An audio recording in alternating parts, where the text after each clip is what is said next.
Hi friends, நேற்றே நான் ஒரு வீடியோ போட்டிருந்தேன். என்னென்னா ஆர்சிபி ஃபேன்ஸ் கொஞ்சம் ஜாக்கிரதையாக இருங்க, நீங்கள் சந்தோஷமாக இருக்கீங்க ஓகே, ஆனால் ஹெல்த்து கொஞ்சம் பார்த்துக்கோங்க, இது மாதிரி ரொம்ப இது பண்ணாதீங்க அப்படின்னு சொல்லியிருந்தேன்.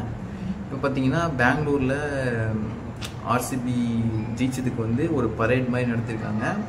ஆர்சிபி டீமில் இருக்கவங்கன்னா அவங்க கப்பை எடுத்துகிட்டு ஷோ ஆஃப் பண்ணுற மாதிரி எல்லாருக்கும் காட்டுறது, இது மாதிரி கப்பு ஜெயிச்சிருக்கும் பாருங்கன்னு சொல்லிட்டு இந்த பரேட் மாதிரி பிளான் பண்ணியிருக்காங்க. இதுக்கு ஒரு மினிமம் 50,000க்கு மேலே வருவாங்கன்னு சொல்லிட்டு எதிர்பார்த்துருக்காங்க. ஆனால் 50,000க்கு மேலே ரொம்ப அதிகமாகவே வந்துட்டாங்க.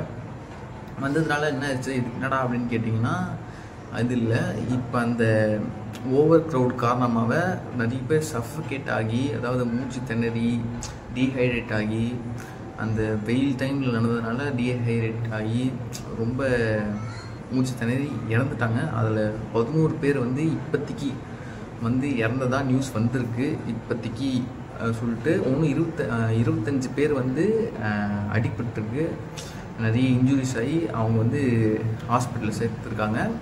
11 பேர் இறந்துட்டாங்க.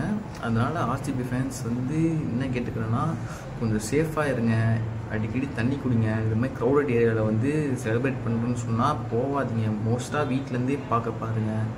நேரில் போய் தான் செலிப்ரேட் பண்ணணும்னு அவசியம் இல்லை. அதனால் கொஞ்சம் உயிரை பார்த்துக்கோங்க. ஏன்னா இப்போ ஒரு மேட்ச்சு அவங்க ஜெயிச்சிட்டாங்க, அவங்களுக்கு தான் காசு. இப்போ உங்களுக்கு என்ன இப்போ கிடச்சிது? நீங்கள் தான் ஃபேன்ஸ் ஆனால் நீங்கள் தான் நேற்று இப்போ 11 பேர் இறந்துட்டாங்க. இப்போ அவங்க ஃபேமிலிலாம் இப்போ யார் பாப்பா? அது மாதிரி கொஞ்சம் யோசிச்சு பாருங்கள். ஒரு டீமாக நீங்கள் என்ஜாய் பண்ணுறது எல்லாமே ஓகே தான், ஜெயிச்சிட்டிங்க 18 வருஷம் கழிச்சு எல்லாம் ஓகே தான். ஆனால் இப்போ உயிர் படித்து இப்போ 11 பேர் இறந்துட்டாங்க. இன்னும் எத்தனை பேருன்னு சொல்லிட்டு தெரில. ஏன்னா ரிப்போர்ட் ஆனது தான் 11 பேர். இன்னும் அடுத்தடுத்து நியூஸ் வந்துட்டே இருக்குது. ஃபஸ்ட்டு 7நாங்க, அப்புறம் 8நாங்க, அப்புறம் 10 ஆச்சு, 11 வந்துருச்சு. இப்போ லாஸ்ட்டாக பார்த்த நியூஸில் 11 வந்திருக்கு. அதனால் கொஞ்சம் பார்த்து இருங்க, ஹெல்த்தை பார்த்துக்கோங்க.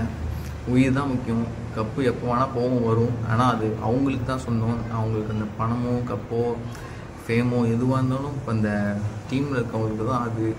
நம்மளுக்கு ஒன்றும் கிடைக்க போகிறதில்ல. நம்மளுக்கு ஜஸ்ட் ஹாப்பினஸ் தான். அந்த ஹாப்பினஸை நம்ம எங்கேருந்து வேணால் பார்க்கலாம். டிவிலேருந்தும் பார்க்கலாம், இல்லை வேறு எங்கேயாச்சும் ஃபோன் இதில் வேணால் பார்க்கலாம். நேரில் போய் பார்த்து உயிரோடணும்னு சொல்லிட்டு நம்மளுக்கு ஒன்றும் அவசியம் இல்லை.